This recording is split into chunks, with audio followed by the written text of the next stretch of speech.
Hey, welcome back guys. I'm the Espresso Doc and today I have three portable espresso makers or espresso machines, however you want to call them. I've seen these rise in popularity in the past few years. I keep seeing them online more often and I thought let's get the three most popular ones and review them and compare them and see if they're capable of making decent coffee, especially if they're able to pull a decent espresso shot. If they're comparable with some of the cheaper home espresso machines, are they worth the price? Stick around and I'll try and answer all these questions. So let's get started. Okay, so first up we have the Aeropress Go. I suppose this is kind of their portable version of the product. Now the Aeropress isn't exactly an espresso maker, but it's more like an alternative to the French press. From the packaging, it claims that it can make a full-bodied coffee like a French press, smooth like a pour-over, and rich like espresso. The quality looks pretty decent. However, it's all made out of plastic, which is like my first drawback to this product. But let's see how good of a coffee it can produce. Okay, so first you're gonna have to push and pull out the plunger. Let's tear open the filters. This is your filter holder, by the way. And then place one filter in the filter cup. Twist the filter cup onto the chamber and then place your chamber on top of the cup. Get a full scoop of ground coffee and pour it in. Just shake it and tap it a couple of times to kind of even it out. Pour over some hot water around 80 degrees Celsius or 175 Fahrenheit. Even though you would use 90 degrees Celsius or 200 Fahrenheit for a French press for a better extraction, because this is a plastic product, don't go over 80 degrees, and that's why I think even the instruction says so. So you're gonna fill up your plunger up to the number 1 mark, and then you're gonna stir for around 10 seconds before you insert the plunger and just start pressing down slowly, pausing every time you feel resistance until you've reached the coffee ground.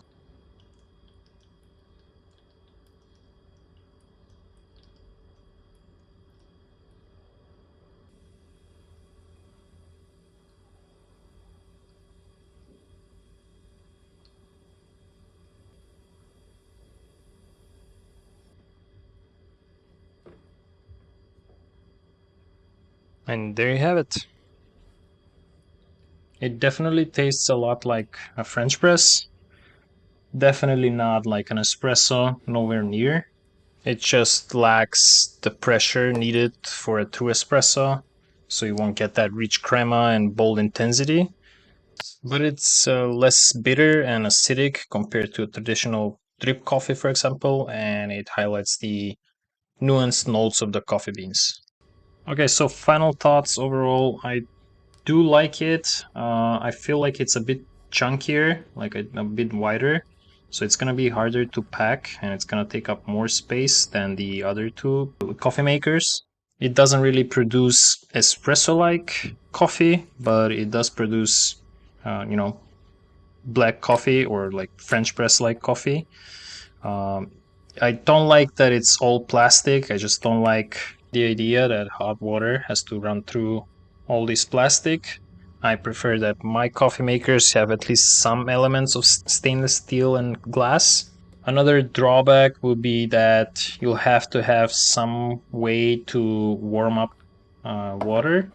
So even if you take it out, you'll have to either carry a thermos with hot water with you, or start up a fire and warm up some like a pot of water. And finally, I guess I can also again mention that the lid is not airtight, so you won't be able to carry your coffee anywhere after you make it. You'll have to drink it right after.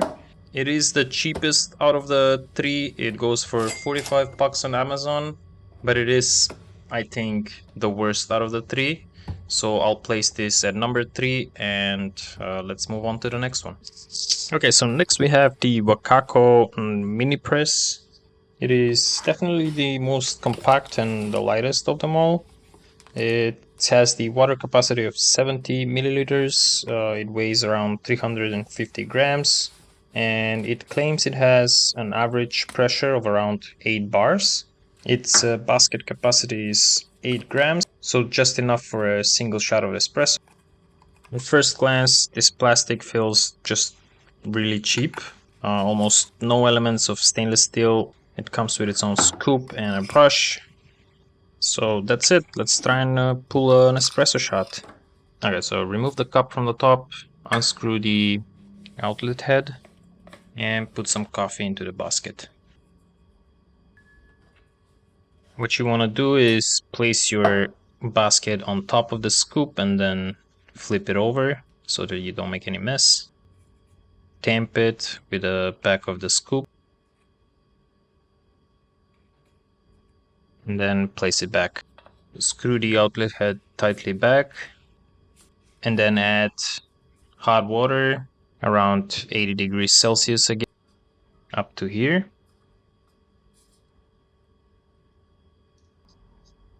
Put the main body back on top, and you're ready to go. You're gonna unlock the lever, pushing it to the left, and then you're gonna do 6 pumps to build up pressure, and right after that, coffee is gonna start coming out.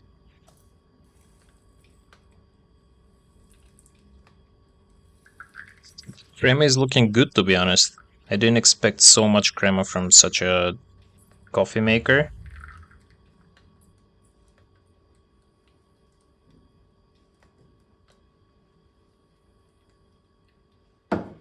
Yes, it looks really promising. I mean, the crema looks kind of like something out of a cheaper home espresso machine.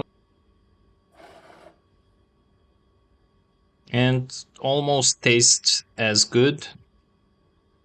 It tastes decent. It delivered a great crema, but it's definitely not as consistent as what you would get from a high-end or even a cheaper electric home espresso machine. So for around 55 bucks, you get a decent portable espresso machine that can deliver decent espresso. There's a few drawbacks that I'd like to mention. It only comes with a basket for ground coffee, so you can only do ground coffee. They do offer a pod adapter, which is another 20 bucks. Again, you also have to carry a thermos with hot water or find a place to heat up water, which is a little bit inconvenient for me. So I'd place this at the second position for a couple of reasons that you'll find out why with the next espresso machine. Okay, so lastly we have the Outin Nano, and right off the bat it feels like I'm opening an iPhone of portable machines. Like the packaging and the instructions inside, everything feels a lot more premium. Let's see if that's the case with the machine itself. This is the cup. The machine right away feels a lot heavier than the rest and sturdy. The plastic for the baskets seems higher quality. This is the ground coffee basket, stainless steel inside, that's good. So it comes with both baskets for coffee pods and ground coffee, so that's immediately a plus. A charging cable type C, this is the inside of the water chamber, which is also stainless steel. This is where the water heats up. So the Outin Nano machine comes in with a built-in heater that can heat up to 5 coffees on a full charge. It claims that it can heat up the water up to 90 degrees Celsius or 200 Fahrenheit, which we'll test later in this video.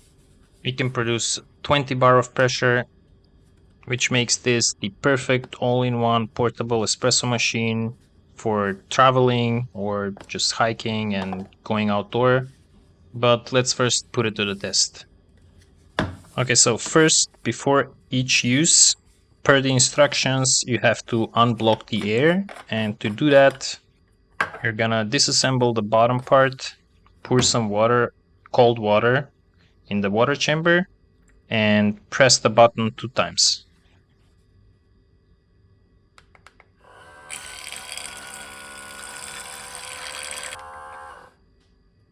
Okay, so next you can choose whether you want ground or pots. I'm gonna go with pots. I'm gonna insert the pot in the pot adapter and then screw the portafilter tightly back onto the machine. Then you can add 50 milliliters of water in the water chamber. There's markings on the inside. Close it up and press and hold the button for 2 seconds. It takes it around 3 minutes to warm the water up, but you can also use hot water, and in that case you'll have to press and hold for 5 seconds.